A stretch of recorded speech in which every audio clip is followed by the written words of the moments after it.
माझ्या प्रिय मुस्लिम मित्रांनो, असे गृहीत धरा की कोणी आपल्याला असं सांगत आहे की एक शहरात एक कारखाना आहे, ज्याचा कोणी मालक नाही, कोणी चालक नाही, त्यात कोणताही अभियंता नाही, कोणताही मजूर नाही, पण संपूर्ण कारखाना आपोआपच उभारलेला आहे आणि स्वतःहूनच सर्व यंत्र तयार झालेली आहेत.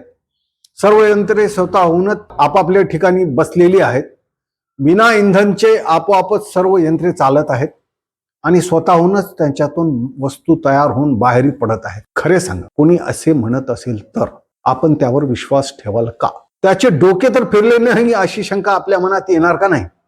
एखाद्या वेड्याखेरीज अन्य कोणी असली वायफळ गोष्ट उच्चारू शकेल का?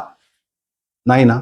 जर चालक नाही, मालक नाही, मजूर नाही, अभियंते नाहीत, इंधन नाही, याशिवाय गावातील एक तरी कारखाना चालू शकेल का?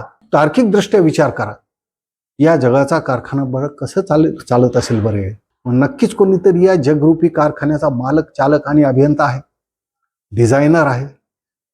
यस, बरोबर ओळखलं. बायबलने त्याला गॉड म्हटलेलं आहे, भारतीय ग्रंथांनी त्याला ईश्वर म्हटलेलं आहे, कुरानने त्याला अल्लाह म्हटलेलं आहे. सलामती का रस्ता या पुस्तकातून उद्धृत केलेल्या माझ्या या विवेचनावर जरूर विचार करा आणि कुराण समजून वाचण्याचा प्रयत्न करा. जय हिंद, जय महाराष्ट्र. व्हिडिओला लाईक, कॉमेंट, शेअर करा आणि महाराष्ट्र टुडे या यूट्यूब चॅनलला सबस्क्राईब करा.